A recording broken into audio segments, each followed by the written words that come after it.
Hello everyone, this is Neha and welcome back to my channel. कैसे हैं आप सब? आई होप आप बहुत बढ़िया होंगे। स्वागत है आपका आपके अपने चैनल स्टडी परचम में।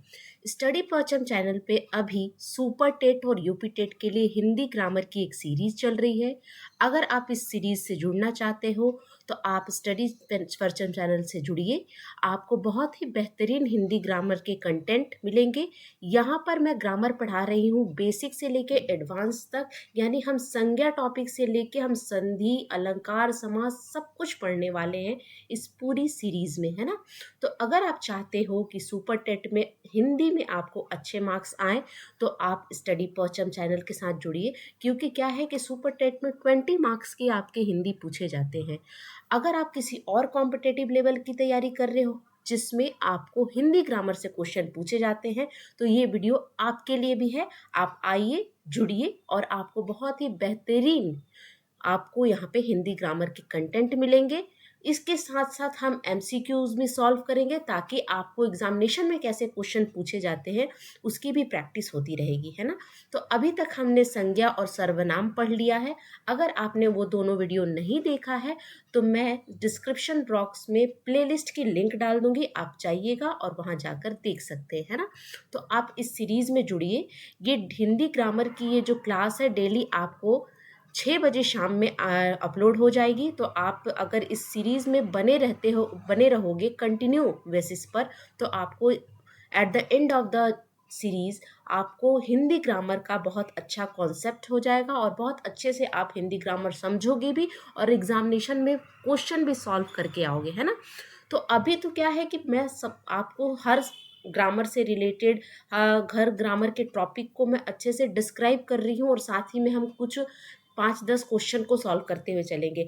जैसे ही मैं ग्रामर आपको पढ़ाना एंड करूंगी उसके बाद आपको क्या करना है, आपको एमसीक्यू की सीरीज मैंने स्टार्ट करनी है, ताकि मैं 25-25 या 50-50 क्वेश्चन मैं एक टॉपिक से लेकर आऊंगी, जिससे आपकी पूरी रिवीजन क्लासेस हो जाएंगी। और आपको याद रखना है कि ये जो ग्रामर की सीरीज है आपकी किसी भी एग्जाम में हेल्प करेगी, चाहे वो आप स्कूल लेवल के हो, कॉलेज लेवल के हो, या आप किसी भी कॉम्पिटिटिव लेवल के एग्जाम की तैयारी कर रहे हो, आप सभी के लिए ये वीडियो इक्वली बेनिफिशियल है।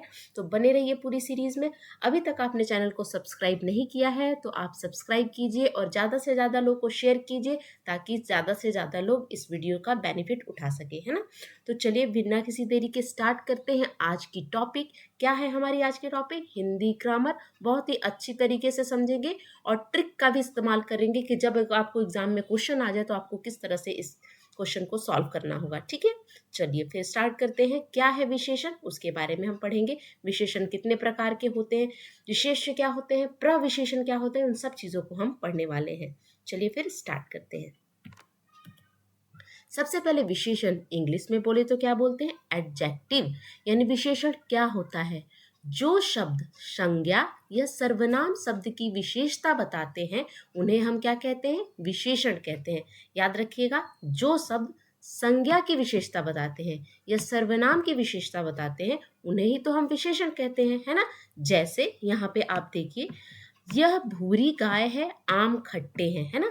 तो यहाँ पे आपको ढूंढना है कि संज्ञा क्या है? गाय है, और यहाँ पे संज्ञा क्या है? आम है ना। तो इस गाय की विशेषता क्या बताई जा रही है कि गाय का रंग बताया जा रहा है कि भूरी गाय है।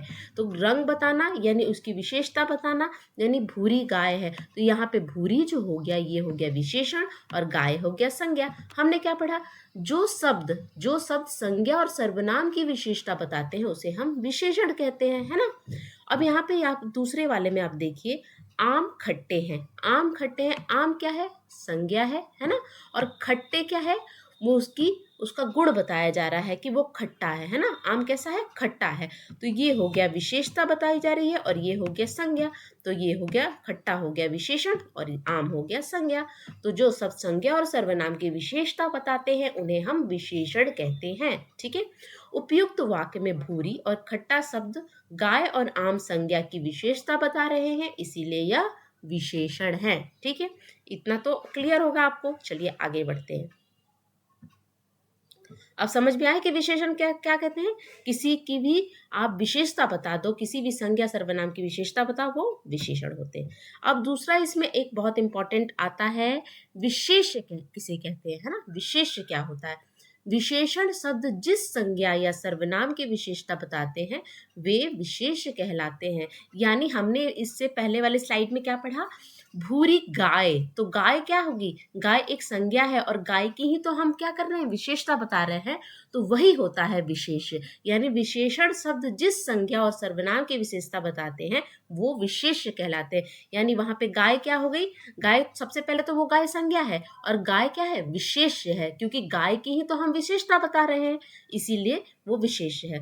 दूसरे शब्दों में विशेषण से जिस शब्द की विशेषता प्रकट की जाती है उसे हम विशेष कहते हैं, है ना, समझ में आई। अब जैसे यहाँ पे आपको एग्जाम्पल में आपको समझ में आएगा कि विशेष क्या है। अच्छा विद्यार्थी पिता की आज्ञा का पालन करता है। कैसा विद्यार्थी, अच्छा विद्यार्थी। सबसे पहले आपको ये ग्रीन कलर में जो दिख रहा है वो क्या है, विद्यार्थी। विद्यार्थी क्या है, संज्ञा है ना, संज्ञा है ना विद्यार्थी। अब संज्ञा है तो आपको बताना है, और किसकी हम विशेषता बता रहे हैं, विद्यार्थी की तो विशेषता बता रहे हैं। तो यहाँ पे विद्यार्थी संज्ञा भी है और यहाँ पे संज्ञा ही को, जिस संज्ञा की हम विशेषता बता रहे हैं वही होता है विशेष। यानी ये विद्यार्थी ही विशेष है ना, क्योंकि अच्छा किसके साथ लगा है, इस विद्यार्थी के साथ लगा, इसी संज्ञा के साथ अच्छा जुड़ा है ना। जो अच्छा किसके लिए हम प्रयुक्त, ये जो अच्छा शब्द है ये किसके लिए हम यूज कर रहे हैं, हम विद्यार्थी के लिए यूज कर रहे हैं, पिता के लिए हम यूज नहीं कर रहे हैं, ये विद्यार्थी के लिए यूज कर रहे हैं। अगर आपको इन सब में पूछा जाए कि विशेष क्या है तो आप विद्यार्थी को लगाओ, क्योंकि ये अच्छा शब्द किसके लिए प्रयुक्त हो रहा है, विद्यार्थी के लिए, पिता के लिए नहीं। तो अच्छा विद्यार्थी पिता की आज्ञा का पालन करता है में विद्यार्थी विशेष है, क्योंकि अच्छा विशेषण इसी की विशेषता तो बता रहा है। विद्यार्थी संज्ञा भी है और विशेष भी है ना, क्योंकि अच्छा विद्यार्थी के साथ जुड़ा है। समझ में आ गया विशेष किसे कहेंगे। चलिए नेक्स्ट देखते हैं, प्रविशेषण किसे कहते हैं ना, जो शब्द विशेषण की विशेषता बताता है, यानी विशेषण की भी विशेषता बताना, यानी विशेषण तो खुद एक विशेषता बताता है, ऊपर से इसकी भी विशेषता बताने वाला जो शब्द होता है उसे हम प्रविशेषण कहते हैं। जैसे आप देखिए, सबसे पहले तो आप प्रविशेषण का आ जाए कि जो शब्द, अगर आपको आ जाए कि विशेष प्रविशेषण कैसे कहते हैं, तो जो शब्द विशेषण की विशेषता बताते हैं उसे प्रविशेषण कहते हैं। जैसे यहाँ पे आप देखिए, यह लड़की बहुत अच्छी है ना, अच्छी क्या है, विशेषण है, किसके लिए प्रयुक्त हो रहा है, लड़की के लिए। लड़की क्या है, संज्ञा है, संज्ञा है तो संज्ञा है, तो यहाँ पे अगर आपसे पूछा जाए कि अब बताइए किसमें विशेष कौन है, तो लड़की है, क्योंकि ये अच्छा शब्द लड़की के लिए आया है। लड़की एक संज्ञा है तो संज्ञा की ही विशेषता बताते हैं ना, तो वही तो होता है विशेष। तो ये हो गया विशेष। अब यहाँ पे हम क्या पढ़ रहे थे, प्रविशेषण। तो प्रविशेषण विशेषण की विशेषता बता रहा है, यानी अच्छा में भी क्या कर दिए हम, कुछ और अच्छा ऐड कर दिए, बहुत अच्छा ऐड कर दिए, है ना। अब बहुत अच्छा, अच्छा भी, अच्छी भी है और बहुत अच्छी भी है ना, तो उसको और बढ़ा चढ़ा कर बोल दिया गया, तब वहां पे क्या हो जाता है, प्रविशेषण होता है। जैसे एक बार और समझिए, यहाँ पे यह लड़की बहुत अच्छी है, ये भी तो हो सकता था कि यह लड़की अच्छी है, लेकिन इसमें जब बहुत को हम जोड़ देते हैं तो ये हो जाता है प्रविशेषण। समझ में आया। मैं पूर्ण स्वस्थ हूँ, मैं ये भी तो कह सकती थी कि मैं स्वस्थ हूँ, है ना, लेकिन पूर्ण स्वस्थ लगाने से क्या हो गया कि ये विशेषण की विशेषता लग गई यहाँ पे, और ये पूर्ण क्या होगी, प्रविशेषण हो गई। तो यहाँ पे बहुत और पूर्ण क्या है, प्रविशेषण है, क्योंकि ये विशेषण की विशेषता बता रहा है ना। स्वस्थ विशेषण है, अच्छी विशेषण है, और ये जो है ये प्रविशेषण है, और विशेष क्या है यहाँ पे, लड़की, है ना। चलिए, उपयुक्त वाक्य में बहुत और पूर्ण शब्द अच्छी तथा स्वस्थ विशेषण की विशेषता बता रहे हैं, इसीलिए ये शब्द प्रविशेषण है ना। बहुत अपूर्ण क्या है, प्रविशेषण है। ठीक है, समझ में आई बात। चलिए नेक्स्ट देखेंगे, विशेषण के कुल 4 प्रकार होते हैं। अगर प्रश्न आए कि विशेषण के कितने प्रकार होते हैं, तो याद रखिएगा 4 ही प्रकार के विशेषण होते हैं। हो सकता है कि उसमें आपको संख्यावाचक में भी 2 तरह के मिल जाते हैं और परिणामवाचक को भी 2 पार्ट में हम डिवाइड करते हैं, लेकिन मूलतः कितने होते हैं, 4 प्रकार के विशेषण होते हैं। कौन कौन से, गुणवाचक विशेषण, संख्यावाचक विशेषण, परिमाणवाचक विशेषण और सर्वनामिक विशेषण। ठीक है, अब एक एक करके सबको हम पढ़ेंगे। सबसे पहले हम पढ़ेंगे गुणवाचक विशेषण क्या होता है। उससे पहले आप एक बार देख लीजिए कि गुणवाचक में क्या क्या आएगा। गुणवाचक में जैसे किसी किसी भी व्यक्ति, किसी प्राणी, वस्तु का गुण बताया जाता है। गुण का मतलब जैसे काला है, गोरा है, अच्छा है, बुरा है, सुंदर है, गुण को बताया जाए तो वो गुणवाचक विशेषण होता है।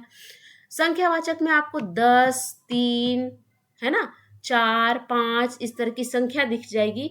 और जब अनिश्चित दिखेगी तो उसमें कुछ थोड़ा ये सब दिखता है, वो आगे हम डिटेल में पढ़ेंगे।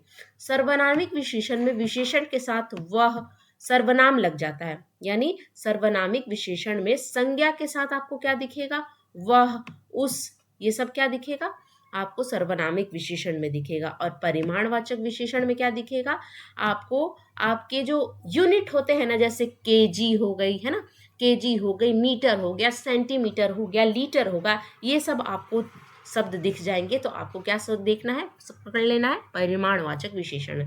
अब जब हम इसको एक एक करके पढ़ेंगे ना तो आपको क्लियर हो जाएगा।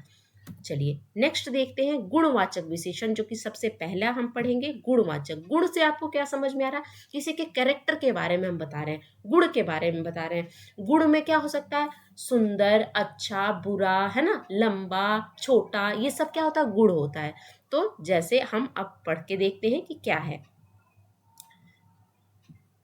जो शब्द किसी व्यक्ति, वस्तु के गुण, गुण भी बताए, दोष भी बताए, रंग भी बताए, काला, गोरा, नीला, पीला, कुछ भी, आकार बताए, आकार कैसा है, शेप कैसा है, अवस्था बताए, है ना, स्थिति बताए, स्वभाव बताए, दशा बताए, दिशा बताए, स्पर्श बताए, गंध बताए, स्वाद बताए, आदि का बोध कराए, उसे गुणवाचक विशेषण कहते हैं। यानी ये सब चीजों में से कुछ भी आ जाए वो क्या हो जाएगा, गुणवाचक विशेषण आ जाएगा। गुण आ जाए, दोष आ जाए, रंग आ जाए, आकार आ जाए, अवस्था आ जाए, स्थिति आ जाए, स्वभाव आ जाए, दशा आ जाए, दिशा आ जाए, कुछ भी आ जाए, वो सब क्या होता है, गुणवाचक विशेषण में आपको टिक करके आना है ना। जैसे उदाहरण में अगर हम देखें तो राधा ने सभी से बड़ी नम्रता से बात की, है ना। राधा ने कैसे बात की, नम्रता से बात की। तो ये जो नम्रता है, नम्रता का मतलब नम्रता किसी और लड़की का नाम नहीं है, मतलब सौम्यता से, बहुत काम तरीके से, बहुत सॉफ्टली वो बात कर रही है, इसीलिए क्या है, ये गुण है। यानी राधा कैसी है, बहुत ही नम्र लड़की है, बहुत ही मैच्योर लड़की है, बहुत ही नम्रता से बात की, है ना। तो नम्रता क्या है, राधा की गुण है। और ये जो नम्रता किसके लिए प्रयुक्त हुआ है, ये राधा के लिए। राधा क्या है, राधा संज्ञा है। राधा और क्या है, अगर हम डिटेल में जाए तो राधा विशेष है, क्योंकि इसी की तो विशेषता बताई जा रही है यहाँ पे। नम्रता जो है वो किसकी विशेषता है, राधा की है ना। वह भला इंसान है ना, वह भला इंसान है, यानी भला क्या है, गुण है। वह भला इंसान है, यानी कि कैसा इंसान है, भला इंसान है। तो यहाँ पे विशेषता बताई जा रही है, ठीक है। चलिए नेक्स्ट देखेंगे हम संख्यावाचक विशेषण। अब इसमें आपको थोड़ा सा ज्यादा पढ़ना है। क्या पढ़ना है, आप देखिए, जिन शब्दों के द्वारा संज्ञा या सर्वनाम की संख्या, आपको देखना है कि संज्ञा और सर्वनाम के आगे संख्या जुड़ जाए। संख्या यानी 1, 2, 3, 4 कुछ भी जुड़ जाए, है ना, चौथा, पांचवा कुछ भी जुड़ जाए, है ना, चौथा जुड़ जाए, पांचवा जुड़ जाए, किसी ना किसी रूप में, ये सब क्या है, नंबर ही तो है। 1, 2, 3, 4, 5, 6, 20वां, चौथा, पांचवा, है ना, पहला, ये सब कुछ भी जुड़ जाए तो वो क्या होता है, वो होता है संख्यावाचक विशेषण में आता है, ठीक है। जिन शब्दों के द्वारा संज्ञा और सर्वनाम की संख्या संबंधित विशेषता का बोध हो उसे हम संख्यावाचक विशेषण, संख्या से आपको समझ में आ रहा है कि नंबर जुड़ जाए, है ना। जैसे उदाहरण में आप देख सकते हो, कक्षा में 30 बच्चे हैं। कक्षा में कितने बच्चे हैं, 30 बच्चे हैं। ये जो 30 है, ये क्या है, संख्या का बोध करा रहा है ना। ये 30 क्या है, संख्या है ना। 30 संख्या है और बच्चे के लिए बोध करा रहा है ना, बच्चा क्या है। अब ये 30 किसके लिए प्रयुक्त हुआ है, बच्चों के लिए। बच्चे क्या है, यहाँ पे संज्ञा है, ठीक है ना। तो कक्षा में 30 बच्चे हैं, तो ये क्या हो गया, संख्यावाचक विशेषण, है ना। इसमें बच्चों की संख्या 30 का बोध हो रहा है, इसीलिए यह संख्यावाचक विशेषण है, ठीक है। मैदान में कुछ खिलाड़ी खेल रहे हैं। अब कुछ खिलाड़ी खेल रहे हैं, तो अगर आपसे पूछा जाए, जब तक ये ना पूछा जाए कि निश्चित है कि अनिश्चित है, तब अगर सिर्फ ये पूछा जाए कि कौन सा विशेषण है, तो आप टिक लगा के आओगे कि ये संख्यावाचक विशेषण है। जब तक ये ना पूछा जाए कि ये निश्चित संख्यावाचक है या अनिश्चित संख्यावाचक है। अगर आपके पास 4 ऑप्शन दे दिए और दे दिया जाए और ये आपके पास ऑप्शन में रहे क्वेश्चन रहे कि मैदान में कुछ खिलाड़ी खेल रहे हैं, इसमें कौन सा विशेषण का यूज किया गया है। अगर आपके पास चारों विशेषण दे दिया जाए ऑप्शन में, तो आप यहाँ पे संख्यावाचक विशेषण में टिक लगा के आओगे, है ना, क्योंकि कुछ भी जो होता है ना, ये संख्या का ही बोध कराता है। जैसे 30 संख्या का बोध कराता है, तो उसी तरह कुछ भी संख्या का बोध कराता है। ये नहीं पता कि कितने हैं, है ना, अनिश्चित है, फिक्स नहीं है, तो लेकिन कुछ क्या है, संख्या का ही तो बोध करा रहा है। 30 आ जाए, कुछ आ जाए, तो ये संख्यावाचक विशेषण है। लेकिन अगर एग्जाम में आपसे पूछ दिया जाए कि निश्चित संख्यावाचक है कि अनिश्चित संख्यावाचक है, कि निश्चित परिमाणवाचक है कि अनिश्चित परिमाणवाचक है, तब आप वहां पे पर्टिकुलरली अनिश्चित पर जाओगे, है ना। तो आपको क्वेश्चन और ऑप्शन दोनों चेक करने होंगे। यहाँ पर खिलाड़ियों की संख्या कुछ का बोध हो रहा है, इसीलिए यह संख्यावाचक विशेषण है। ठीक है, अब यहाँ पे मैंने 2 एग्जाम्पल क्यों लिया, एक में फिक्स बताया 30 और एक में कुछ बताया, कुछ नंबर का यूज किया, वो अभी आपको अगले स्लाइड में क्लियर हो जाएगा। ठीक है, चलिए नेक्स्ट देखेंगे। संख्यावाचक विशेषण के 2 भेद होते हैं। कितने भेद होते हैं? 2 भेद होते हैं। पहला होता है निश्चित संख्यावाचक विशेषण और दूसरा होता है अनिश्चित संख्यावाचक विशेषण, है ना। अब निश्चित संख्यावाचक विशेषण में क्या होता है? निश्चित संख्यावाचक विशेषण में संख्याओं का निश्चित ज्ञात होता है, यानी पता होता है कि फिक्स नंबर पता होता है कि 2 है कि 4 है कि 5 है कि 10 है ना, 11 है, 20 है, 50 है, ये हमें नंबर पता रहता है, एग्जैक्ट नंबर हमें पता रहता है ना। तो निश्चित संख्यावाचक विशेषण में संख्याओं का निश्चित ज्ञान होता है, संख्याओं का सटीक ज्ञान होता है, इसमें वाक्य में संख्या दी गई होती है, इसीलिए ये निश्चित संख्यावाचक है। अगर हम उदाहरण देखें तो मोहन 10 दिन से स्कूल नहीं आ रहा है ना। कितने दिनों से? 10 दिनों से, यानी पता है एग्जैक्ट देख के 10 दिन हो गए उसको स्कूल नहीं आते हुए, यानी 10 दिनों से वो स्कूल नहीं आ रहा है, यानी फिक्स है कि 10 दिन से वो स्कूल नहीं आ रहा है। तो ये हो जाएगा हमारा निश्चित संख्यावाचक, है ना। और यहाँ पे दिन लगा है, तो ये मैं आपको क्लियर करूंगी आगे, है ना। चलिए, तो दिन क्या है? संज्ञा है। 10 दिन, ये दिन जो लगा है, ये 10 जो लगा है वो दिन के लिए ही तो लगा, और दिन क्या है? संज्ञा है। ठीक है, और फिर क्या कहेंगे? दिन क्या है? विशेष भी तो है। चलिए नेक्स्ट देखेंगे, अनिश्चित संख्यावाचक। अनिश्चित संख्यावाचक विशेषण में संख्याओं की निश्चित ज्ञान नहीं होता है। इसमें क्या क्या मिलेगा आपको? अब अनिश्चित संख्यावाचक में कौन कौन से शब्द मिलेंगे? ध्यान दीजिएगा, कुछ, थोड़ा, है ना, ज्यादा, इस तरह के मिलेंगे, आदि शब्दों का प्रयोग किया जाता है। इनमें वाक्यों में कोई निश्चित संख्या नहीं दी होती है, इसीलिए यह अनिश्चित संख्यावाचक है। अब मोहन कुछ दिनों से स्कूल नहीं आ रहा है। अब वहां पे था 10 दिनों से नहीं आ रहा है, यहाँ पे है कुछ दिनों से नहीं आ रहा है। तो कुछ में क्या है? संख्या आपको ज्ञात नहीं है, आपको नहीं पता है कि कितने दिनों से है, तो कुछ लग जाए, थोड़ा लग जाए, ज्यादा लग जाए, है ना, तो वो सब क्या होता है? अधिक लग जाए, तो ये सब क्या होता है? अनिश्चित संख्यावाचक होता है। समझ में आया? तो इस वाक्य में मोहन के स्कूल आने के दिन निश्चित नहीं है, इसलिए इस वाक्य में अनिश्चित संख्यावाचक विशेषण है। ठीक है, अब हम पढ़ेंगे परिमाणवाचक विशेषण। ठीक है, परिमाणवाचक क्या होता है? देखिए, जहां पे द्रव्य चीजें आ जाए, जैसे जिस चीज को हम, परिमाणवाचक में क्या होता है? नाप तौल से रिलेटेड होता है। नाप तौल, अब हम नाप के, तौल के, जोख के कौन सी चीजें लेते हैं? सब्जी लेते हैं, आटा लेते हैं, तेल लेते हैं, क्या लेते हैं? दूध लेते हैं। तो ये सब चीज कैसे लेते हैं? हम नाप तौल के भी लेते हैं। तो आपको ध्यान देना है कि क्या ये सब चीजें हैं इसमें, क्या वाक्य में ये सब चीजें हैं, तभी तो आप चाहोगे कि नहीं ये संख्या नहीं है, ये परिमाणवाचक के एग्जाम्पल हैं। ठीक है, अभी आपको क्लियर हो जाएगा।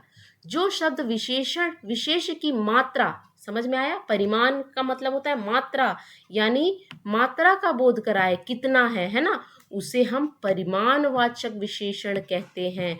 मात्रा का बोध यानी नाप, माप, तौल के रूप में होता है। मात्रा हम कैसे देखते हैं? नाप, माप और तौल, ये सब रहे तो वो परिमाणवाचक में आ जाता है ना। जहां पे आपको मात्रा का बोध दिखे वो होता है परिमाणवाचक, है ना।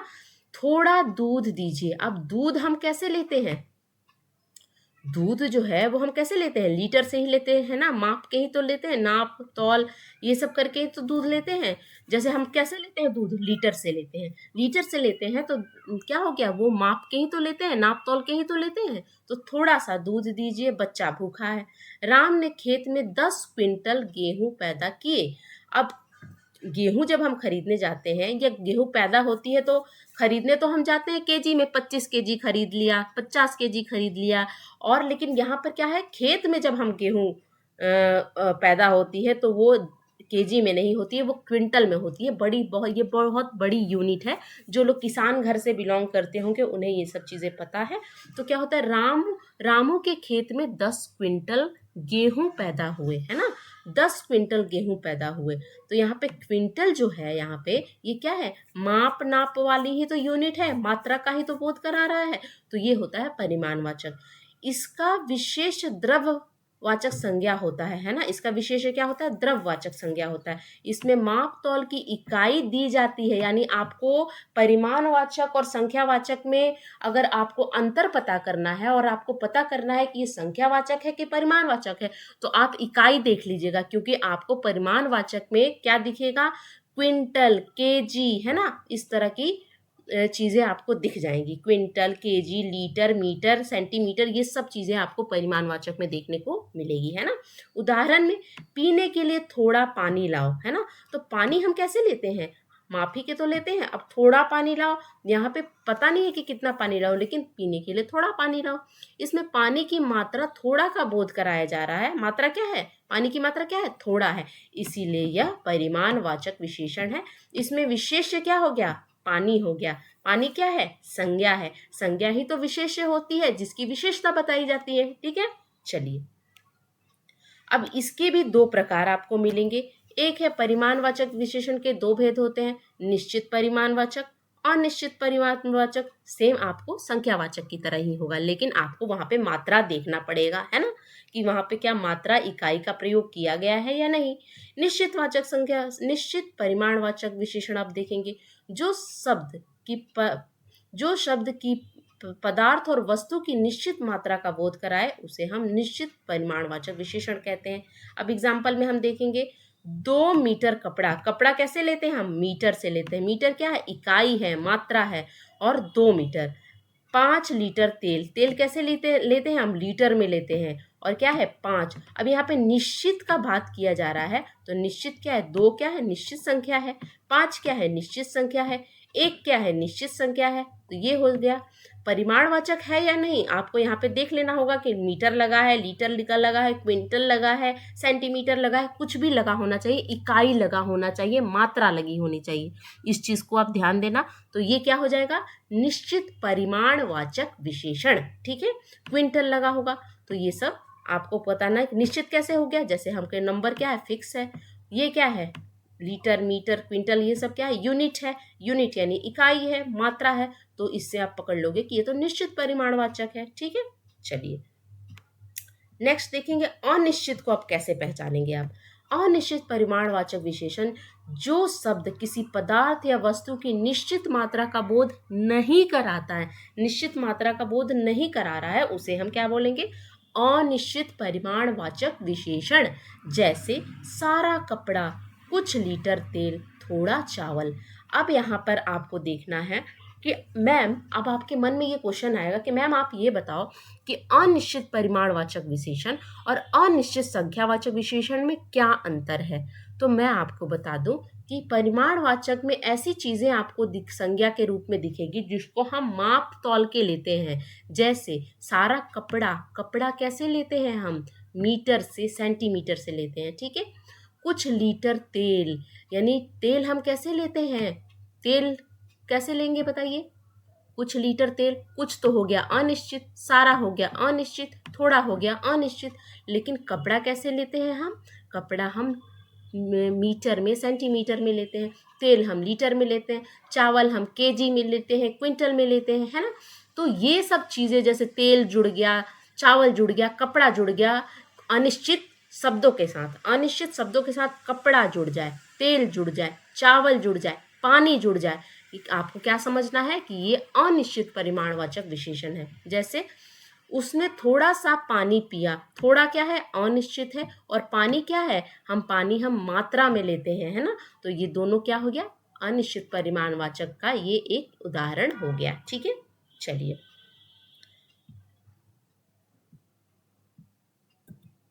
अब ये जो है संकेतवाचन विशेषण, जिसको हम सर्वनामिक विशेषण के नाम से जानते हैं, ये चौथा प्रकार है और इसे ही आपको बढ़िया से समझना है, क्योंकि यहाँ पर बहुत सारे बच्चे इस वाले में कंफ्यूज हो जाते हैं।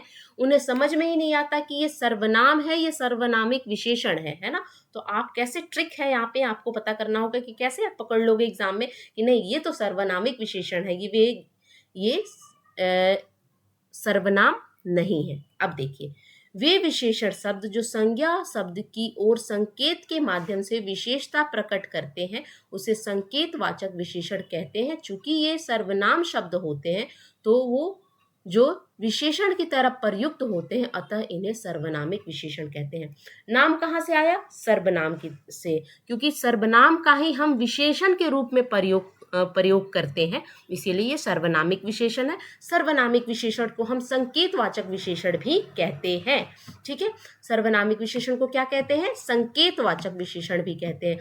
सर्वनाम का यूज हम किस लिए कर रहे हैं, विशेषण के रूप में करते हैं, इसीलिए तो सर्वनामिक विशेषण है। अब आपको यहाँ पर उदाहरण से समझ में आएगा, यह लड़की बुद्धिमान है, यह क्या है, एक विशेषण है, लेकिन यह लड़की के लिए प्रयुक्त हो रहा है। यह शब्द जो है वो किसके लिए यूज हुआ है, इस लड़की के लिए। और हम विशेषण की परिभाषा क्या पढ़े हैं कि जो शब्द संज्ञा और सर्वनाम की विशेषता बताए वही तो है विशेषण। तो ये लड़की क्या है, संज्ञा है, और यह किसके लिए यूज हो रहा है, इस लड़की के लिए ही तो यूज हो रहा है। तो ये यहाँ पर सर्वनाम नहीं होके ये विशेषण है। समझ में आया। इसमें यह के द्वारा संकेत कर लड़की की विशेषता बताई है, इसलिए यह जो है वो संकेतवाचक विशेषण या सर्वनामिक विशेषण है। अब यहाँ पे देखिए, कोई अगर आपसे पूछे, अगर आपको सर्वनामिक विशेषण के बारे में नहीं पता रहेगा, तो अगर आपसे पूछ दिया जाए कि यह लड़की बुद्धिमान में यह क्या है, तो आप सीधे क्या बोलोगे, ये तो सर्वनाम है, यह वह वो सो, ये सब तो सर्वनाम होता है। लेकिन नहीं, हमने क्या पढ़ा है कि सर्वनाम क्या है कि जो शब्द संज्ञा और सर्वनाम की विशेषता बताए। अब यहाँ पे संज्ञा फिर से मैं बता रही हूँ, ये लड़की क्या है, संज्ञा है, और यह इस लड़की के लिए ही यूज हुआ है, तो ये हो गया आपका सर्वनामिक विशेषण। यानी यहाँ पे यह जो है वो सर्वनामिक विशेषण है, ये सर्वनाम नहीं है। अब यहाँ पर एक ट्रिक आपको ये देखनी पड़ेगी कि यह के साथ डायरेक्ट यहाँ पे बगल में संज्ञा होना चाहिए, यानी यह का यूज किसके लिए होना चाहिए, इसी लड़की के लिए यूज होना चाहिए, है ना।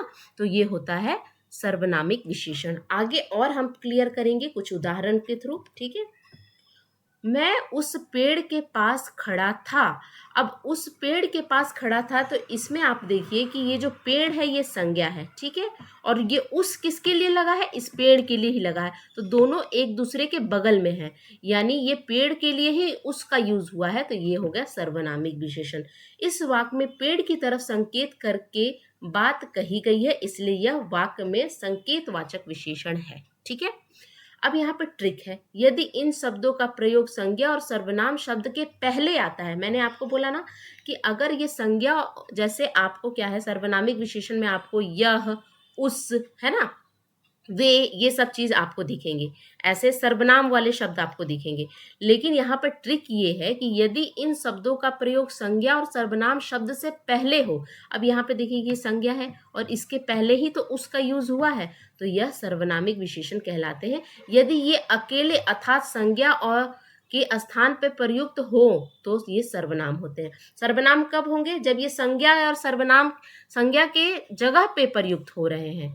जब संज्ञा नहीं है उसके बगल में, वो अकेले खड़ा है, तो वो क्या हो गया, वो हो गया सर्वनाम। लेकिन ये संज्ञा और सर्वनाम के जस्ट पहले उस, वह, यह आ जाए तो वो हो जाता है सर्वनामिक विशेषण, है ना। अब जैसे यहाँ पर है, वह पुणे में रहता है, वह किसके लिए लगा है आपको बताना है, वह पुणे में रहता है, तो पुणे क्या है, संज्ञा है, लेकिन ये वह जो है वो पुणे के लिए नहीं है, जिस लड़के के बारे में हम बात कर रहे हैं उसके लिए है, तो ये क्या हो गया, ये हो गया सर्वनाम, ये सर्वनामिक विशेषण नहीं है, है ना, ये हो गया सर्वनाम।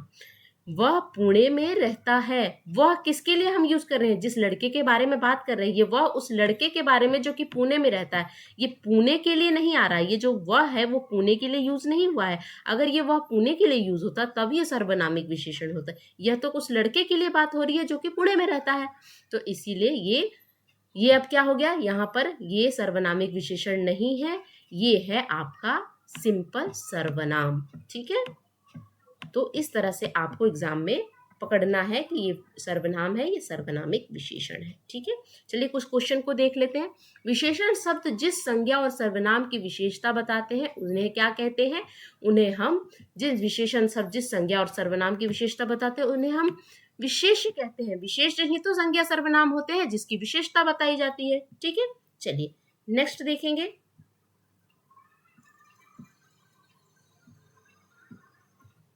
विशेष्य क्या होते हैं? अब विशेष हम इतने देर से पढ़ते आ रहे हैं, अब यहाँ पे कंफ्यूज हो सकते हैं। जिस शब्द के द्वारा विशेषता बताई जाती है वो विशेष्य होते हैं, जिस शब्द हेतु विशेषता बताई जाती है वो होते हैं, या जिस शब्द की विशेषता बताई जाती है वो विशेष्य होते हैं। तो यहाँ पे एकदम क्लियर है कि जिस शब्द की विशेषता बताई जाती है वही तो होते हैं विशेष्य। तो जिस शब्द की विशेषता बताई जाती है यानी वह संज्ञा वह सर्वनाम जिसकी विशेषता बताई जा रही है वही तो विशेष्य है, यानी ऑप्शन नंबर 3 यहाँ पे, सी यहाँ पे करेक्ट हो जाएगा।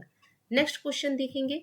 विशेषणों की विशेषता बताने वाले को क्या कहते हैं? जो विशेषण की भी विशेषता बताए, जैसे बहुत अच्छी लड़की है, बहुत अच्छी लड़की है भी, अच्छी क्या है? विशेषण है ना। और अच्छी क्या लड़की क्या था? वहां पे संज्ञा है। अब बहुत अगर हम उसमें जोड़ दिए तो वो हो जाता है प्रविशेषण, जो कि विशेषण की विशेषता बताता है, यानी ऑप्शन नंबर फर्स्ट यहाँ पे करेक्ट हो जाएगा। ठीक है, नेक्स्ट क्वेश्चन देखते हैं। निम्नलिखित शब्दों में से कौन सा विशेषण नहीं है? विशेषण आपको बताना है कौन सा नहीं है। लजीला, लाडला, लांछन या लापता। यहाँ पे जो लांछन शब्द है ये आपका विशेषण नहीं है। ठीक है, नेक्स्ट देखते हैं। नीली साड़ी में कौन सा विशेषण है? यानी नीली साड़ी में कौन सा विशेषण है? साड़ी कैसी है? नीली है, यानी आपको रंग आकार ये सब जो दिखता था, रंग आकार गुण दोष जो था वो कौन से विशेषण में था? वो गुणवाचक विशेषण था, यानी नीली साड़ी में कौन सा विशेषण है? गुणवाचक विशेषण है। ठीक है, चलिए नेक्स्ट है, वह गाय अधिक दूध देती है। इस वाक्य में अधिक विशेषण किसकी विशेषता बता रहा है? यानी अधिक जो है वो किसकी विशेषता बता रहा है? गाय की, दूध की, देने की, या इनमें से कोई नहीं। यानी ये अधिक जो है वो किसकी विशेषता बता रहा है? गाय की विशेषता बता रहा है ना, दूध की विशेषता नहीं बता रहा है। गाय यहाँ पे क्या है? यहाँ पे गाय यहाँ पे संज्ञा है और इसी की विशेषता बताई जा रही है, तो यहाँ पे गाय की है ना। तो ये थे कुछ क्वेश्चन, और भी अच्छे अच्छे क्वेश्चन आपको मिलेंगे जब हम एमसीक्यू सेशन स्टार्ट करेंगे। तो अगर आई होप आपको वीडियो अच्छा लगा होगा, अगर अच्छा लगा है तो लाइक कीजिएगा, शेयर कीजिएगा एंड सब्सक्राइब कीजिएगा, है ना। और मिलती हूँ आपसे नेक्स्ट वीडियो में। हर दिन आपको शाम को 6 बजे आपको हिंदी ग्रामर से रिलेटेड वीडियो आ जाएंगी, तो इस पूरी सीरीज में कंटिन्यू बने रहिए, आपको बहुत बेनिफिट होने वाला है ना। तब तक के लिए thank you so much for watching, bye.